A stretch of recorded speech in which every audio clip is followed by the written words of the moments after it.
I stared out the window at the lively scene outside, my family's annual barbecue. Kids chased each other around the yard, laughing and screaming, while adults clustered in groups, talking animatedly. I was supposed to be out there, mingling, enjoying myself. Instead, I felt a heaviness, an invisible chain holding me back. "Hey, Eve, you good?" My cousin Jess called from the doorway, her face scrunched with concern. "Yeah, just thinking," I replied, forcing a smile. Jess raised an eyebrow, but didn't push it. Inside, I felt every bit of my 32 years. Years spent battling my weight and self-esteem. I had always been the quiet girl, overweight but gifted in writing. I didn't fit in with the cheerleaders or the drama club. Back then, I dissolved into my stories where the heroines were always confident and beautiful, unlike the girl I saw in the mirror. Adam and I had been the talk of the town when we married. He was charming, handsome, and outgoing, everything I wasn't. People said we balanced each other out, but in reality he was just manipulative. Yet I held on, believing marriage was forever. Jess's voice snapped me back. "Come out when you're ready," she said softly before leaving. Minutes ticked by as I listened to the hum of happy conversations from outside. Finally, I sighed, squaring my shoulders. Enough hiding. As I walked out, I saw Jess entertaining the family with one of her jokes. I caught sight of Adam across the yard. Even from here, I could see the disinterest on his face, a stark contrast to his usual charm. He was engaged in a half-hearted chat with Uncle George, nodding mechanically. I approached, our eyes meeting for a brief, uncomfortable moment before he turned his attention back to George. Shadows of our once-perfect relationship haunted me. Later that evening, after everyone had left and the house was eerily quiet, Adam and I stood in the kitchen tidying up. "Adam," I started, unable to keep the tremor out of my voice. "What is it?" He replied without looking up, rinsing off a plate. "Can we talk?" He finally turned to face me, a mix of irritation and boredom etched on his features. "Sure. What now?" This was it. My heart pounded so loudly I was sure he could hear it. "Adam, what's been going on with us? You've been so distant." He chuckled, but it was devoid of warmth. "Oh, now you notice?" "Of course, I notice," I snapped. "I'm your wife, remember?" He sighed dramatically, drying his hands before looking me in the eyes. "Evelyn, you disgust me." The words hit like a punch to the gut. What are you saying? I'm done with this charade. There's someone else, someone worth my time, my effort. I'm leaving." He dropped the dish towel on the counter, the finality in his voice slicing through me. I stared at him, unable to form words. Memories of our life together flashed in my mind. Our wedding day, the night spent dreaming about our future, the promises. "Raise our child alone if you must," he added, his voice filled with disdain. "But I'm done." With that, he walked away, the echo of the door closing behind him reverberating through the hollow silence of the house. Tears welled up, but amidst the betrayal, a steely resolve began to form. I never imagined betrayal from the man I once called my husband. Why did it come to this? Reeling from the shock, I realized I could either wallow in despair or rise above. I clenched my fists. For me and my unborn child, I chose to rise. Back then, it had seemed perfect, almost idyllic. Adam was everything I thought I wanted. He was charismatic and flattering, especially in those early days. I could hardly believe it when he started showing interest in me. We met in a coffee shop where I spent afternoons writing. He was a regular, always with a kind word and a smile.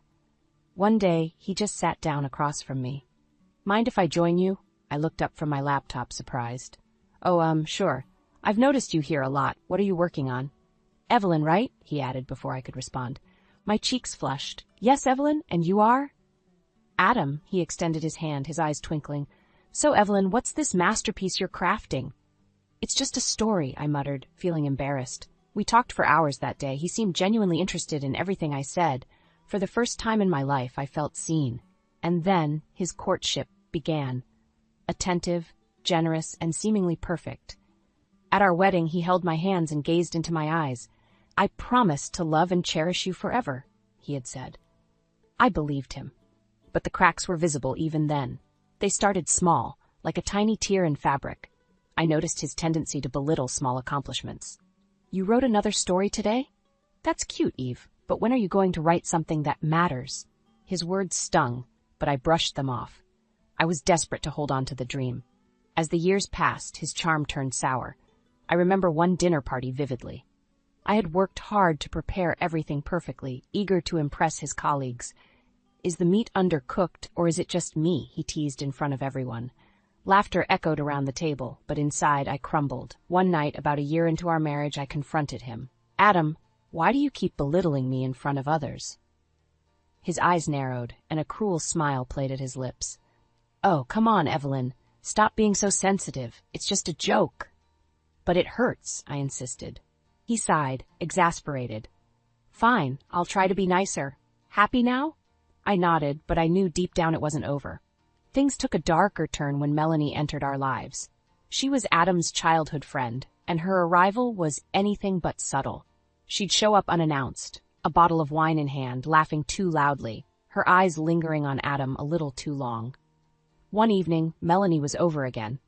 They were chatting in the living room while I busied myself in the kitchen. I could hear their laughter, and it made my skin crawl. After she left, I turned to Adam. "Why is Melanie here all the time?" He rolled his eyes. "She's my friend, Eve. Don't be so paranoid. Or are you just jealous?" "Jealous? No, but it's odd," I stated, folding my arms. "Believe what you want," he said dismissively. That's when I started seeing the full picture. Adam's attentiveness, his charm, it was all a charade. But now, he had slipped, revealing the manipulative man he truly was. The final blow came one night when I overheard their whispered conversation. Hidden behind the door, my heart pounded in my chest as I listened. "She doesn't suspect a thing." Adam's voice was low and conspiratorial. "We'll be rid of her soon, Adam," Melanie replied, her tone sickeningly sweet. I burst in, unable to hold back. "What are you planning?" Adam's expression turned cold. "Oh, Evelyn, you really should learn when to keep quiet." The mask was off. He no longer hid his disdain. In that moment, standing in our living room, I realized the magnitude of his betrayal. He had never believed in me, never loved me. It was all a lie. And now I knew it was up to me to find the strength to face what was coming next. I stared at Melanie as she made herself comfortable on my couch. It was another unannounced visit. She fluttered around my living room, her energy filling the space like an unwelcome storm. I couldn't shake the feeling of dread that accompanied her presence. "So, Evelyn," Melanie began, her voice dripping with false sweetness, "how are things going with the baby? I hope Adam's helping out more." I forced a smile. "Things are fine, Melanie. Thanks for asking." Adam strolled in just then, a broad grin plastered on his face. "Hey, Mel. Great to see you again." I watched as they exchanged a look that made my stomach churn. My discomfort grew with each passing second. "Adam, can I talk to you in the kitchen for a moment?" I said, trying to keep my voice steady. He sighed but followed me. As soon as we were out of Melanie's earshot, I confronted him. "Adam, why is Melanie here all the time?" "She's just a friend, Evelyn," he said nonchalantly. "Why do you always assume the worst?" "Because she's overstepping," I replied, struggling to keep my voice low. "Just look at the way she's making herself at home." Adam rolled his eyes. "You're being paranoid. I invited her over. It's no big deal." "No big deal?" I echoed, feeling a surge of anger. "This is my home too, Adam." "Whatever, Evelyn." "Get over it," he said dismissively before walking back to the living room, leaving me standing alone, heart pounding with frustration. I returned to find Melanie giggling at something Adam had said. "Oh, Evelyn, you're back. We were just talking about the old days," she said, her eyes twinkling mischievously. I sat down, trying to maintain some composure. "That's nice." The evening dragged on, my unease growing with each passing minute. Finally, Melanie stood up, stretching like she owned the place. "Well, I should get going," she said, glancing at Adam. "Until next time." Adam walked her to the door, their laughter echoing through the hallway. As the door shut behind her, I turned to Adam with a determined look. "This needs to stop." He smirked. "You need to learn to relax. This jealousy is getting old." "It's not jealousy, Adam. It's about respect." "Respect?" he snorted. "You mean the respect you never earned?" I felt the sting of his words, but refused to back down. "You can't keep treating me like this. I can do whatever I want." He said coldly, "If you don't like it, you know where the door is." The finality of his words echoed in my mind long after he walked away. The next day, while Adam was at work, Melanie showed up again. "Hi, Evelyn. Just thought I'd drop by." Her intrusion made my blood boil. "Melanie, we need to talk." Sure, she said, flashing a Cheshire cat smile, settling on the couch like she owned it. Why are you here all the time? I demanded. Oh, Eve, no need to be hostile, she purred. Adam and I are just friends. I don't believe you. She leaned closer, her smile widening. You should. Or maybe you're just projecting your insecurities onto us. My fists clenched. This isn't about insecurity. It's about boundaries. Melanie's eyes sparkled with amusement. Well, if you can't keep your man happy, someone else will. That was it. Get out of my house, Melanie. She stood slowly, tauntingly. Sure thing, Evelyn. But remember, Adam invited me. After she left, I vowed to confront Adam again that evening. When he arrived home, I met him at the door. We need to talk. Now. Not this again, he groaned. Yes, this again, I snapped. Melanie won't stop unless you make her. He shrugged. Maybe she doesn't need to. I stared at him, stunned. His betrayal was now out in the open, ugly and undeniable. He wouldn't stop, and Melanie was more than willing to help him tear us apart. My path was clear. I had to reclaim my life, with or without him. I was in the kitchen, my hands trembling as I washed the dishes. Adam had just left for another meeting, the same lame excuse he'd been using for weeks. I couldn't shake the nagging feeling that something was off. Suddenly, voices from the living room interrupted my thoughts. I quietly stepped closer, recognizing Adam's voice. He was talking to Melanie. You know this won't take long. Adam's voice was low, almost conspiratorial. Do you think she suspects anything? Melanie replied, her voice laced with fake innocence. I pressed myself against the wall, fighting the surge of anger. This was it. Their masks were finally coming off. She's clueless. Adam laughed cruelly. Evelyn's always been too trusting. She actually believes we're just friends. Melanie giggled, a sound that crawled under my skin. It's almost too easy. Once she's out of the picture, we can finally be together. No more sneaking around. My blood boiled, but I needed confirmation. I needed to hear the depth of their betrayal. I took a deep breath and stepped into the living room. Is that so? My voice cut through their conversation like a blade. Adam's head snapped around, eyes wide with shock. Evelyn, what are you doing? What am I doing? I echoed, stepping closer. What are you doing? Melanie's smirk faltered, but she quickly composed herself. Evelyn, you don't understand. Oh, I understand perfectly, I spat. I heard everything. Adam's face transformed into a cold mask. So what, Evelyn? You think you can stop this? You think you can stop us? You're a fool if you think you can just walk away unscathed, I warned. Adam laughed, a harsh, grating sound. You're pathetic. Always were, always will be. You're nothing without me. I felt a mixture of anger and relief. This was the end of the facade. I'm done being your stepping stone, Adam. I'm done being treated like I don't matter. You can't leave, he said, his tone menacing. You're pregnant. Who do you think will want you now? Anyone would treat me better than you, I said, my voice steady. Melanie interjected, her tone laced with venom. Oh, Evelyn, do you really think you can manage everything alone? Adam and I, we have plans, big plans. You're just a loose end. I looked at them both, seeing clearly for the first time. You two deserve each other. Adam's eyes narrowed. Get out of my house, Evelyn. I took a step back, swallowing the lump in my throat. This is my house, too, but you won't have it for long. Turning on my heel, I marched towards the bedroom, the sense of resolve boiling inside me. I grabbed a suitcase and started packing, fueled by a mixture of rage and determination.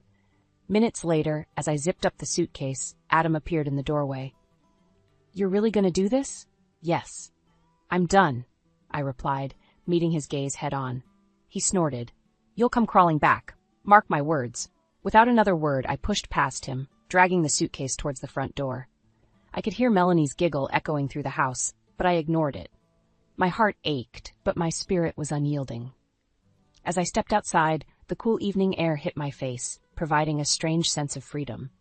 I was leaving behind a toxic chapter of my life, ready to write a new one where I and my unborn child mattered. Adam and Melanie might think they'd won, but this was just the beginning. With one last look at the house that held so many broken promises, I vowed to reclaim my life, no matter what it took. They had no idea the strength I was capable of. I stood outside Marcus's apartment, clutching my suitcase with a mixture of relief and uncertainty. When I called Marcus, my old friend from college, and told him I needed a place to stay, he didn't hesitate. The door swung open, and there he stood, looking just as I remembered him, with a warm smile and kind eyes. Evelyn, he said, his voice soft but reassuring. Marcus, thank you for this, I managed, my voice breaking slightly. Come in, he said, taking the suitcase from me. You don't need to thank me. It's the least I can do.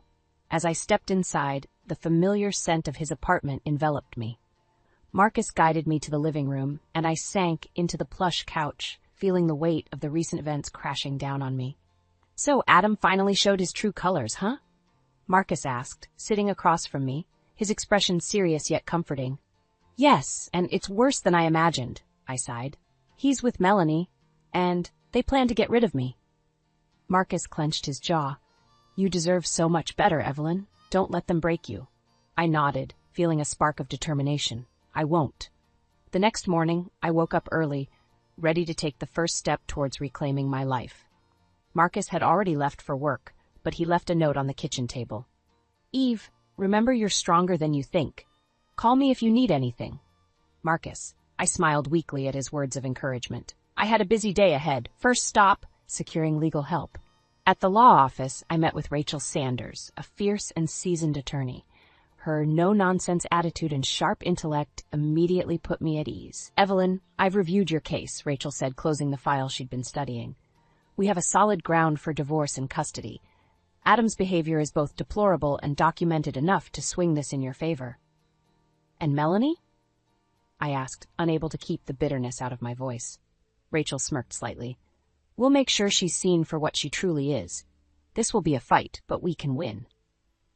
I left the office feeling a cautious optimism. Rachel's confidence was infectious. On the way home, I dialed my mother's number, something I hadn't done in ages. Mom, it's me, I said when she picked up. Evelyn, I've been so worried. Where are you? Her voice was filled with concern. I'm okay, I reassured her. I left Adam. Things were really bad. Oh, honey, she sighed, I never liked that man. You're doing the right thing.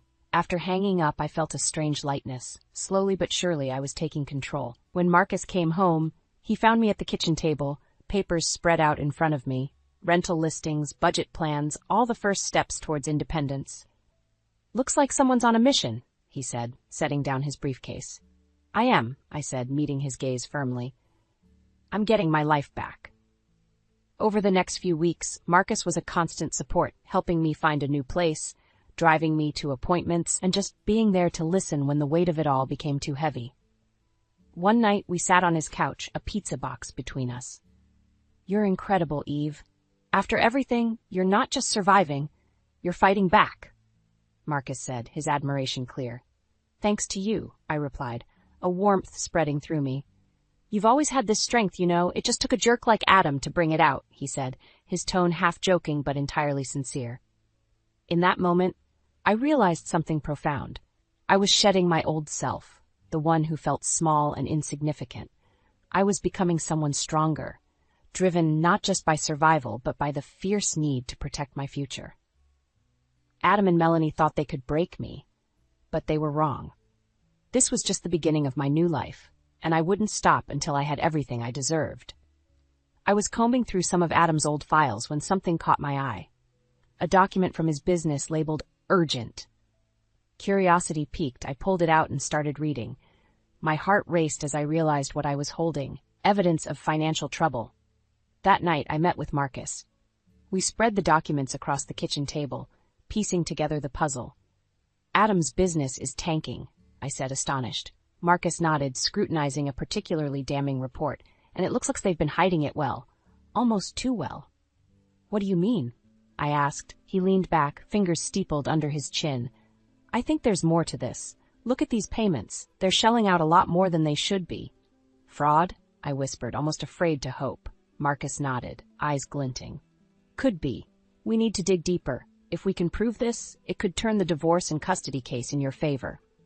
Determined, we spent the next few days going over Adam's finances. Sure enough, Marcus's tech-savvy skills uncovered irregularities.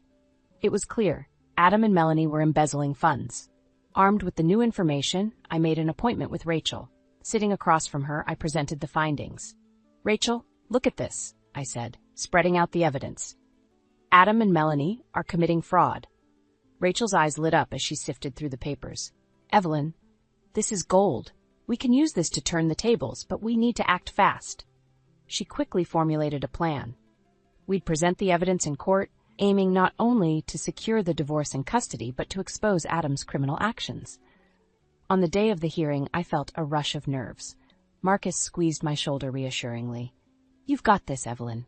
We entered the courtroom, and the sight of Adam and Melanie sitting confidently on their side made my blood boil. They had no idea what was coming. The judge, a stern woman named Judge Mary Stein, took her seat. "This is the case of Carter versus Carter. Are both parties present?" "Yes, Your Honor," Rachel said confidently, as Adam's lawyer echoed the same. Rachel took center stage. "Your Honor, we have irrefutable evidence that Mr. Carter and Ms. Jones have been committing financial fraud." Adam's smug expression faltered. Melanie's eyes widened. "What is this?" Adam blurted out, but was quickly silenced by his lawyer. Rachel presented the documents, and the judge reviewed them carefully. "This is highly incriminating, Mr. Carter. What do you have to say for yourself?" Adam's lawyer stammered, trying to formulate a defense, but it was clear they were cornered. Rachel didn't let up. "Your Honor, not only does this prove Mr. Carter's unethical behavior, but it also demonstrates why my client deserves full custody and a favorable divorce settlement." Adam finally spoke, his voice desperate. "Evelyn, this isn't what you think." "Save it, Adam," I cut him off, my voice steady. "You only care about yourself. This is about our child's future."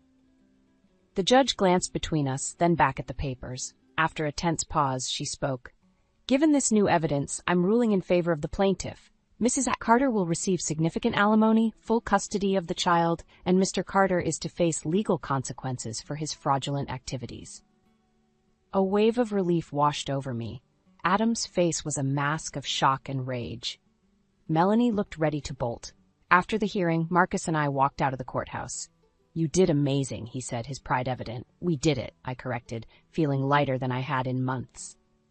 Back at Marcus's apartment, we celebrated quietly. This was a victory, but it was just the beginning. There was a sense of justice, of karma, finally catching up to Adam and Melanie. They had underestimated me, but now they knew. I was no longer the woman they thought they could break. When the judge's gavel hit the desk, the finality of it echoed in my mind. Adam's face turned a shade of red I hadn't seen before. Melanie stood next to him, whispering angrily. The courtroom slowly emptied, but Adam approached me, rage burning in his eyes. "You think you've won?" he hissed, stopping inches from my face. I stared back calmly. "I don't think, Adam. I know." "Don't be so sure," he spat. "You'll regret this." Just then, Marcus stepped forward. "She's done regretting things. You lost, Adam. Accept it." Adam snarled but turned away, pulling Melanie with him. As they stormed out, Marcus and I exchanged a relieved look. This part of the battle was over, but there was still rebuilding to do. Weeks went by, and I was settling into my new apartment. It was modest but mine. Marcus was a frequent visitor, always handy with a toolbox or comforting words. One evening, just after putting away groceries, the doorbell rang. I opened it to find Melanie standing there, looking disheveled and desperate. "What do you want?" I asked, not bothering to hide my disdain. "I need to talk," she said, her voice shaky. "Please, Evelyn." I hesitated but stepped aside. "You have 5 minutes." She stepped in, glancing around nervously. "Adam's falling apart, his business, everything. It's all crumbling." "Sounds like karma to me," I crossing my arms. "He's been blaming me," she continued, ignoring my comment, "saying it's my fault that I lured him into all this." I raised an eyebrow. "Maybe there's some truth there." "You don't understand," she pleaded. "He's lost it. He's threatening me now. I don't know what to do." I sighed. "You're reaping what you sowed. You both made your choices." "But I didn't think it would end up like this," she said, tears spilling. "I was wrong. Can't you see that?" I took a deep breath. "The damage is done, Melanie. You hurt me in ways you can't even begin to understand, but I won't help you. You're on your own." She nodded, defeated. I had to try." As she left, closing the door behind her, Marcus emerged from the hallway. "Everything all right?" "Melanie," I said simply. "She's scared. Adam's turned on her." Marcus shook his head. "Typical. He's always been like that, only loyal to himself." "I just want this chapter closed," I said, sinking into the couch. "And it will be," Marcus assured me. "You're almost through it, Evelyn, just a little more." That night, I slept peacefully for the first time in months. The storm of Adam and Melanie was losing its power over me. Months later, the full reckoning came. Adam's fraudulent activities were more extensive than we initially discovered. He faced significant legal consequences. Marcus and I watched the news together, seeing Adam led away in handcuffs, his once smug face drawn and defeated. "Justice," I murmured. "It's about time," Marcus said, his hand finding mine. We turned the TV off and sat in comfortable silence. "Evelyn," Marcus began, breaking the stillness, "there's something I've been wanting to tell you." I looked at him, curiosity piqued. "What is it?" His eyes held a tenderness I hadn't seen before. "I care about you more than I've let on. I've been falling for you all over again, watching you rise from all this." I was silent for a moment, absorbing his words. "Marcus, you've been my rock. I can't imagine getting through this without you." He squeezed my hand gently. "You don't have to imagine it. I'm here, and I'm not going anywhere." In that moment, I realized the future held more than just survival. It held hope and possibly love. Adam had not just underestimated my strength, he had underestimated what was possible for my future. We stayed like that, hand in hand, every demon from the past slowly losing its grip. I knew the road ahead would still have challenges, but I wasn't walking it alone. And for the first time, that thought didn't scare me. It empowered me. I looked down at my newborn daughter's tiny, perfect face, feeling an overwhelming sense of love and protection. The hospital room was quiet, filled with the soft beeping of monitors and the gentle hum of machines. Marcus sat beside me, his eyes brimming with joy. "She's beautiful, Evelyn," he said, his voice filled with awe. "She is, isn't she?" I replied, tears of happiness pooling in my eyes. He reached out and gently touched her little hand. "What are you going to name her?" I had thought long and hard about this. Her name needed to signify strength and a new beginning. "Grace," I said softly. "Gracie, for short." Marcus smiled. "Gracie, I love it." Days later, we brought Gracie home to my new apartment, a place that now felt warm and filled with promise. The lightness in my heart contrasted sharply with the dark days I'd left behind. Marcus came over often, and his presence felt like comfort, like security. One evening, as we were settling Gracie down to sleep, Marcus turned to me, a serious expression on his face. "Eve, there's something I need to ask you." I nodded. "Go ahead." He took a deep breath. "I've been thinking a lot about us, about Gracie. You know I love you, but I also want to do more than just support you. I want us to be a family." My heart raced. "Marcus, are you asking?" "Yes," he interrupted, a smile forming. "I'm asking if you'd consider taking our relationship to the next level, marriage." I was taken aback, but in the best way possible. "Marcus, I don't know what to say." "Say you'll think about it?" he asked, his eyes hopeful. I nodded. "Yes, of course, but know that I care about you deeply." Life gradually found a rhythm. I managed to secure alimony and full custody, thanks to Rachel's expertise. Adam's disgrace had become public, and he was serving time for fraud. I kept tabs on him only because it was necessary for Gracie's legal future, but otherwise he was a closed chapter. One evening, as Marcus and I were sharing a quiet dinner while Gracie slept, he brought up a topic I hadn't expected. "Evelyn, have you thought about writing again?" Truth be told, I hadn't allowed myself that luxury for a while. "I've been preoccupied." "Understandable," Marcus said. "But you're an amazing writer. You could tell your story. It might help others in similar situations." His words planted a seed, and the idea started to take root. The more I thought about it, the more it made sense. My journey, fraught with betrayal, pain, and ultimately triumph, could be a beacon for someone else navigating similar darkness.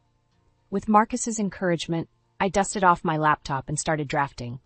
Late nights and moments snatched during Gracie's naps became my writing time. The words flowed, each sentence a cathartic release. Soon enough, my manuscript was complete. Marcus's tech connections helped me find a publisher. Months later, my book was on shelves, and the positive feedback was overwhelming. Messages from readers poured in, thanking me for sharing my story and giving them hope. One evening, after putting Gracie to bed, I sat with Marcus, watching the sunset from my apartment window. "You were right," I said, my voice soft. "Writing the book was the best thing I could have done." He smiled, his arm wrapping around my shoulders. "I never doubted you for a second." As the sun dipped below the horizon, casting a golden hue across the room, I realized something profound. Life would never be free of challenges, but it was also full of unexpected beauty and opportunities for redemption. I looked at Marcus, the man who had stood by me through the storm, and felt a sense of peace. The past had tried to break me, but it had only succeeded in making me stronger. In that quiet moment, watching the sun set on one chapter of my life and rise on another, I knew I had finally found something I never thought possible: true happiness. And this time, I wasn't letting go.